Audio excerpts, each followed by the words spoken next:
Hello मानवा बड़ी, स्वागत है आपका एक और ज़बरदस्त मानवा एपिसोड में। आज मैं सुनाने वाली हूँ कहानी एलेक्सर ऑफ द सन की और ये है इस मानवा का पार्ट 5। तो चलिए सुनते हैं बायन की ज़िंदगी की आगे की कहानी। राजमहल में सभी और ये बात फैल रही है कि एम्परर एक लड़की की प्यार में इस हद तक पड़ चुके हैं कि उन्होंने खुद अपने हाथों से उसको जूते पहनाए। जिसने भी एम्परर का ये हाल किया वो ज़रूर ही बहुत खूबसूरत होगी। क्या अब एम्परर का मैडनेस भी ठीक हो चुका है? सब जानना चाहते हैं कि आखिर वो है कौन जिसने उनके एम्परर जैसे इंसान का भी दिल जीत लिया। दूसरी तरफ बायान सुयन से डांट खा रही है क्योंकि उसने एम्परर के साथ कैजुअली बात करा।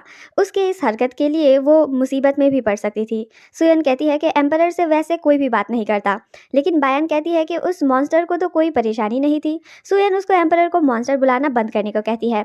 बायान को पता है कि सुयन इसलिए गुस्सा है क्योंकि वो बायान की फिक्र करती है। जिन बंदों को वो पैलेस में आते वक्त के ट्रिप में मिली थी, यानी कि ब्लैक रेट्स, वो सब भी बहुत काइंड थे। लेकिन वो शायद इसलिए था क्योंकि बायन ने उनकी बॉडीज़ को हील करा।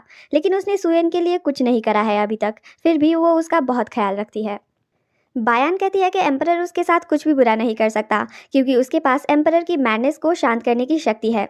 सुयन पूछती है कि क्या ये वाकई ही में मुमकिन है, तो बायान बताती है कि उसको ये बात खुद एम्परर ने कहा है और यही वजह थी कि क्यों वो बायान को ढूंढ रहा था। जब वो बायान का खून पीता है तब उसका मैडनेस और उसका दर्द दोनों ही गायब हो जाते हैं। सुयन खुशी से बायान को गले लगाती है। लगता है बायान ने सच में एम्परर को कैप्टिवेट कर लिया है।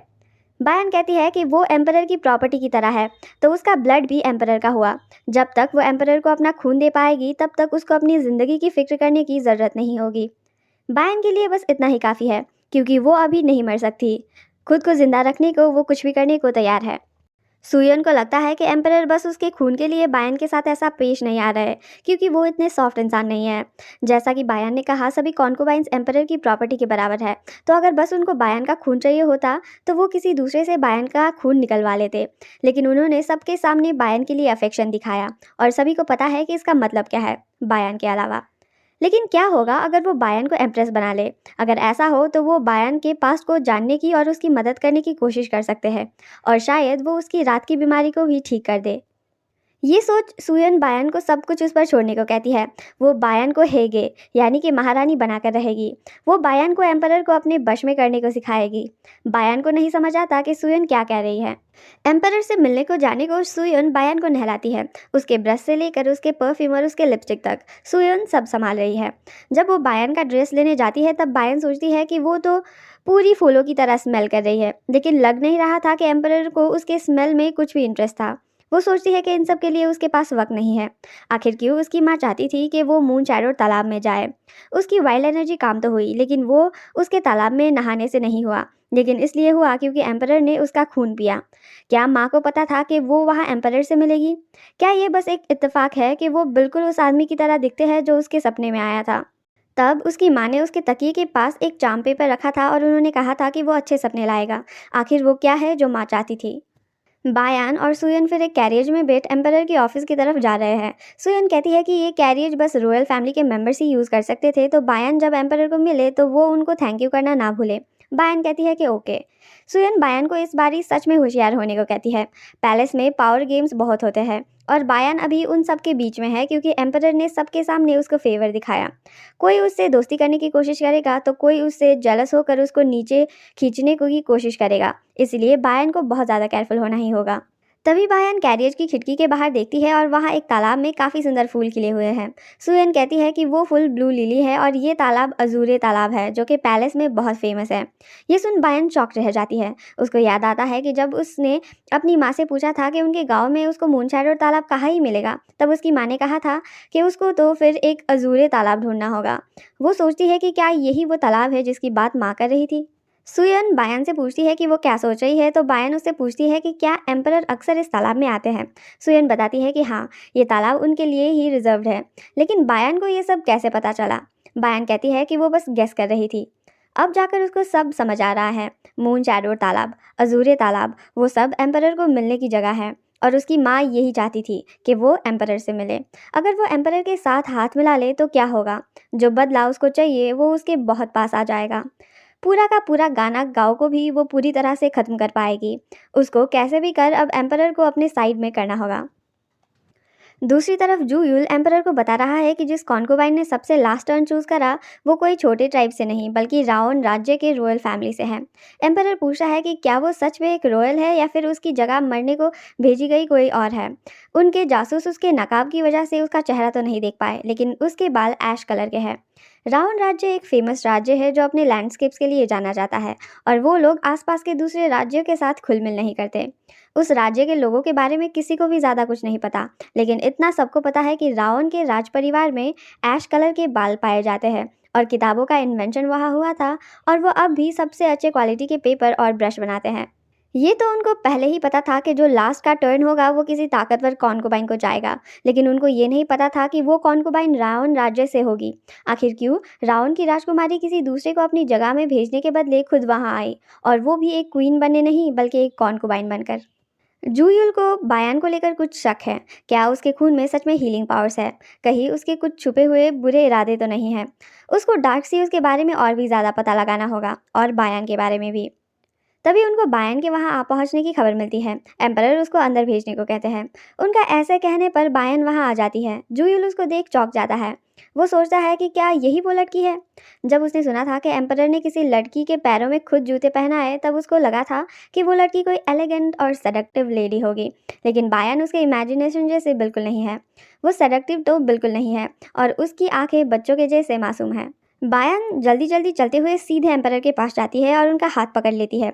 एम्परर और जूयल को समझ नहीं आता कि हो क्या रहा है। बायन की आंखें चमक रहे हैं, ऐसा लगता है कि वो कुछ मांगना चाहती है। एम्परर कहते हैं कि लगता है तुम्हें कुछ कहना है, तो वो बताती है हाँ। एम्परर उसको उनके पास आकर उनको वो बात कहने को बोलते हैं। बायन सोचती है कि एम्परर की बाहों में बैठना सबसे सेफ होगा। क्या पता वो डरावने आदमी पिछली तरह की तरह कब आ जाए। ये सोच वो एम्परर के बाहों में बैठ जाती है और वो पूछते हैं कि उसको क्या चाहिए। बायान एम्परर से कोई फेवर चाहती है। एम्परर पूछते हैं कि क्या। बायान एम्परर को देखती है। ये वही सेम मॉन्स्टर है, लेकिन ये कितना गुड लुकिंग है। बायान वापस हकीकत में आ जाती है और कहती है कि उसको एम्परर को उसको चार्म करने नहीं देना होगा, उसको खुद एम्परर को चार्म करना होगा। लेकिन वो इतनी चालाक नहीं है कि वो किसी भी तरह का प्लान बना पाए। उसको कॉम्प्लेक्स प्लान्स पसंद भी नहीं है। ये बिल्कुल किसी खरगोश को पकड़ने जैसा है। वो कभी भी फैंसी जाल बिछाकर उनको नहीं पकड़ पाती, इसीलिए उसके पास एक ही रास्ता है, सीधे मुद्दे पर आना। यही सोच वो कहती है कि योर मैजेस्टी, मैं आपको पाना चाहती हूँ। एम्परर को समझ नहीं आता तो वो उसको फिर से पूछते हैं कि वो क्या चाहती है, तो वो बताती है आप खुद को मुझे दे दो। जूयुल और एम्परर दोनों ही चुपचाप लग जाता है। बायान को समझ नहीं आता कि आखिर वो दोनों की उसकी बात सुन अनकंफर्टेबल हो रहे हैं। कहीं उसने कुछ गलत तो नहीं कह दिया। एम्परर कहते हैं कि जूयुल, इन अ मैंशन को ये खबर कर दो कि एक कॉन्ज्यूमेशन होने वाला है। जूयुल पूछता है कि क्या वो उनको एक शुभ दिन देख डेट सेट करने को कहे, तो वो कहते हैं कि उसकी कोई ज़रूरत नहीं, वो आज रात ही होगा। बायान को समझ नहीं आता कि वो लोग क्या बात कर रहे हैं, तो वो पूछती है कि कॉन्ज्यूमेशन क्या होता है। ये सुन एम्परर बहुत ही ज़्यादा हंसते हैं, लेकिन बायान को तो ये भी नहीं पता कि वो हंस क्यों रहे हैं। बायान कहती है कि वो मजाक नहीं कर रही। एम्परर बायान के बाल खोलते हैं और कहते हैं कि ऑफ कोर्स तुम मजाक नहीं कर रही। मुझे नहीं पता था कि मेरी छोटी सी कॉन्कुबाइन मुझे इतना पसंद करती है। बायान फिर से नहीं समझ पाती कि वो ये क्या कह रहे हैं। तुमने तो ऐसी फेवर मांग ली जो मुझे पूरा करना ही पड़ेगा। बायान कहती है एक सेकंड, पहले ये बताइए कि ये कॉन्ज्यूमेशन होता क्या है। एम्परर कहते हैं तुमने कहा तुमको मैं चाहिए तो मैं खुद को तुमको दे रहा हूँ। बायान पूछती है कि क्या कॉन्ज्यूमेशन का मतलब यही होता है, तो वो कहते हैं हाँ। बायान को कुछ सही नहीं लग रहा। एम्परर उसको कहते हैं कि मुझे आज रात का इंतज़ार रहेगा। वापस जाने के बाद सुयन से बायान को पता चलता है कि कॉन्ज्यूमेशन ज़रासर सुहाग रात होता है। ये जान बायान बिल्कुल खुश नहीं है। सुयन उसको तैयार करती है। आखिर आज बायान की ज़िंदगी का बहुत बड़ा दिन है। बायान ने जब कहा था कि उसको एम्परर चाहिए तब उसका मतलब था कि उसको उनका पावर चाहिए, उनकी बॉडी नहीं। उसको 2 घंटों तक नहाना पड़ा, अपने बालों में खुशबूदार तेल लगाना पड़ा, अपनी बॉडी का हर एक पार्ट साफ करना पड़ा। आखिर उसने खुद को इस दलदल में फंसाया कैसे। वो तैयार हो जाती है। सुयन कहती है कि सारी कॉन्कुबाइंस में से एम्परर के साथ रात बिताने वाली वो पहली है, तो उसको इस मौके का पूरा फ़ायदा उठाना चाहिए। बायान उसकी बात को मान जाती है। बायान का लॉज पूरा सजा हुआ है, तभी एम्परर वहाँ आते हैं। मेड्स उनको ग्रीट करती है और वो उनको बायान के बारे में पूछते हैं। सुयन बताती है कि बायान बेसब्री से उनका इंतज़ार कर रही है। एम्परर को पता है कि ऐसा कुछ नहीं है। अब तक तो बायान को कॉन्ज्यूमेशन का असली मतलब पता चल चुका होगा। बायान का लॉज काफ़ी छोटा और खाली है। बाकी कॉन्कुबाइंस ने तो अपनी जगहों को सोने और मोतियों से सजाया है। एम्परर ने क्लियर कर दिया था कि वो बायान को फेवर करते हैं, और अब जब वो बायान के साथ रात बिता रहे हैं तब तो बायान का फेवर पाने को भी लोग उसके यहाँ गिफ्ट्स की बारिश कर देंगे। जब उसको दौलत और पावर के ऑफर्स मिलने लगेंगे तब कब तक बायान अपनी मासूमियत को बचा पाएगी। वो दरवाजे में पहुंच जाते हैं और मेड्स उनको अंदर जाने को वहां के पर्दे हटाती है। अंदर बायान प्रैक्टिस कर रही है कि सॉरी के बदले I humbly beg your pardon, thanks के बदले यू आर टू ग्रेशियस कहना होता है। वो बहुत ज़्यादा नर्वस है। सुयन ने कहा था कि अगर वो एम्परर के साथ उस फ्लास्क से ड्रिंक शेयर करे तो वो सच में एम्परर की औरत बन जाएगी। उसने हमेशा अपने सर्वाइवल के बारे में सोचा था। उसने कभी नहीं सोचा था कि एम्परर की असली कॉन्कुबाइन होना कैसा होगा। आखिर वो इस सिचुएशन में कैसे फंस गई। उसको तो बस उनका पावर चाहिए था अपने खून के बदले। क्या उसको सीधे सीधे उनको उसकी रिवेंज में मदद करने को पूछना चाहिए? लेकिन नहीं, वो अब किसी पर भी भरोसा नहीं कर सकती। सभी लोग सेल्फिश होते हैं। वर्स्ट केस में एम्परर उल्टा ही उस रोकने की कोशिश कर सकते हैं। उसको अपना बदला खुद अपने ही हाथों लेना होगा। तभी वहाँ एम्परर आ जाते हैं। बायान झुककर उनको बहुत ही फॉर्मली ग्रीट करती है, लेकिन एम्परर उसको बीच में ही रोक देते हैं और उसको कहते हैं कि उसको अब से इन फॉर्मेलिटीज़ करने की कोई ज़रूरत नहीं है। अब से मतलब क्या इसके बाद भी फिर वो लोग ऐसे मिलेंगे? जब वो उड़ती है तो लंबे वक्त तक अपने पैरों के ऊपर बैठने की वजह से उसको पैरों में क्रैम्प्स आ चुके थे और अगले ही पल वो सीधे जाकर एम्परर की बाहों में गिर जाती है। ये देख एम्परर हंसते हैं और बायान को पकड़ नीचे बैठ जाते हैं। वो बायान को उनके लिए ड्रिंक पोर करने को कहते हैं और बायान घबराते हुए उनके लिए ड्रिंक पोर करती है। वो जाकर खुद से बैठना चाहती है, लेकिन एम्परर ने उसको कसकर पकड़ा हुआ है तो वो वैसा नहीं कर सकती। शायद उस वाइन की वजह से उसको एम्परर के होठों का रंग बहुत सुंदर लगता है। उसको ताड़ता देख एम्परर कहते हैं कि तुम चाहो तो इनको लिक कर सकती हो। मेरे होठ, तुम उनको घूरे जा रही हो। बहन कहती है कि वो कुछ नहीं घूर रही थी। एम्परर कहते हैं लगता है कि तुम नर्वस हो। वो ब्रेव लड़की कहा गई जो मुझ पर हक जता रही थी और मुझको पाना चाहती थी। बहन कहती है कि सच बोलूँ तो मैंने जो पहले कहा था वो कॉन्जुमेशन के बारे में नहीं था। ये बात एम्परर को पहले से ही पता था। वो पूछते हैं कि तो फिर वो किसके बारे में था? वो कहती है कि उसको उनका पावर चाहिए था। ये सुन एम्परर चौंक जाते हैं। वो पूछते हैं कि तो फिर उसको एम्परर का सीट चाहिए था? वो घबरा जाती है और कहती है कि उसका मतलब वो नहीं था। उसको इन चीज़ों को कम्युनिकेट करना नहीं आता। काश उसने अच्छे से पढ़ लिया होता। वो कहती है कि मैं ये सब अच्छे से तो नहीं एक्सप्लेन कर पाती, लेकिन मुझे ऐसे पावरलेस होना पसंद नहीं है। अगर मेरे साथ कुछ अनफेयर भी हो जाता है तब भी मुझे चुपचाप रहकर सब सहना पड़ता है, और अगर मैं फाइट बैक कर भी जाऊँ तो भी कोई फ़र्क नहीं पड़ता। मुझे बस स्ट्रांग होना है। ऐसा नहीं कि मुझे आपके जैसा एक पूरा राज्य ही चाहिए। मुझे बस उतना पावर चाहिए जिससे कि मैं लोगों को उनके मुझ पर किए बुरे का कीमत चुका सकूं। मुझे बस इतना चाहिए। बायान एक डार्क सीओ है। एम्परर समझ सकते हैं कि उसकी ज़िंदगी आसान तो नहीं हुई होगी। वो उसको समझ रहे हैं। वो समझ सकते हैं कि बायान कैसा महसूस करती है। जब वो छोटे थे तब उनके पिता उसको इतना ज़्यादा नफरत करते थे, बस इस वजह से कि उनके आँख सबसे लाल थे। जब बाकी राजकुमारों को पॉलिटिक्स और वारफेयर के बातें में लेसन्स मिलता था, उनको बस एम्पायर का ऑफिशियल लैंग्वेज पढ़ाया गया और उनको कुछ भी याद करने को बस एक ही मौका मिलता। जब भी उनसे कुछ गलती हो जाती तब उनका अटेंडेंट को मार पड़ती। वो हमेशा उसको बहुत ही दुख देते और जब भी वो किसी काम में नाकामयाब होता वो कहते, द ग्रेट सन स्पिरिट तुम में सबसे ताकतवर है और फिर भी तुम इतना तक नहीं कर सकते। वो हमेशा बस उन पर बदला लेना चाहता था। वही फीलिंग उनको आगे बढ़ने को मदद करता था। वो बायन को कहते हैं कि उसको और कुछ कहने की ज़रूरत नहीं है, वो उसको समझ सकते हैं। बायन पूछती है कि क्या सच में? तो वो बताते हैं कि हाँ। बायन कहती है कि अब जबकि उनके बीच में सब क्लियर हो चुका है तो उनको कॉन्जुमेशन करने की ज़रूरत नहीं है, लेकिन वो कहते हैं कि कॉन्जुमेशन होगा। बायन पूछती है कि क्यों? एम्परर को खुद नहीं पता क्यों।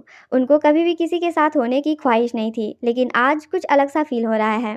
उनके दिमाग में बस एक ही सोच चल रही है। वो बायान को जाने देना नहीं चाहते, वो उसको पाना चाहते हैं।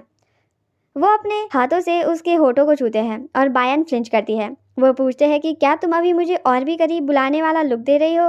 वो घबराते हुए कहती है कि उसको तो वैसा लुक देना भी नहीं आता। उसे बस अजीब महसूस हो रहा है। वो पूछते हैं कि कैसा अजीब? तो वो बताती है कि उसको गुदगुदी सा हो रहा है। उसको नहीं पता कि वो ये क्या फील कर रही है। तो वो एम्परर से पूछती है कि क्या उनको पता है कि ये फीलिंग कैसी है? वो कहते हैं कि उनको भी नहीं पता, क्योंकि ये उनका भी पहली बार ही है। उनका पहली बार बायान के साथ है। वो बायान से पूछते हैं कि क्या उसने पहले कभी वाइन पिया है, तो वो बताती है कि नहीं। वो एक कप में वाइन डालते हैं और उसको पीते हैं और बायान के पास जाकर उसको किस करते हैं। वो अपने होठों से उसको वो वाइन पिलाते हैं। बायान को पहले तो समझ नहीं आता, लेकिन कुछ ही पल में वो समझ जाती है और वो पूछती है कि वो क्या कर रहे हैं। वो बताते हैं कि ये पति पत्नी के बीच कॉन्जुमेशन में करना पड़ता है। वो एक बार फिर बायान के करीब जाते हैं और उसको किस करते हैं। उनका ये किस उस दिन से कितना डिफरेंट फील हो रहा है। तब एम्परर हार्श और वायलेंट थे, लेकिन आज उनके किस के बाद वो पूछती है कि क्या ये भी कॉन्जुमेशन का कोई रूल है, तो वो कहते हैं कि नहीं, ये एक किस है। वो बायन को उठाकर बेड में ले जाते हैं और एक बार फिर उसको किस करते हैं।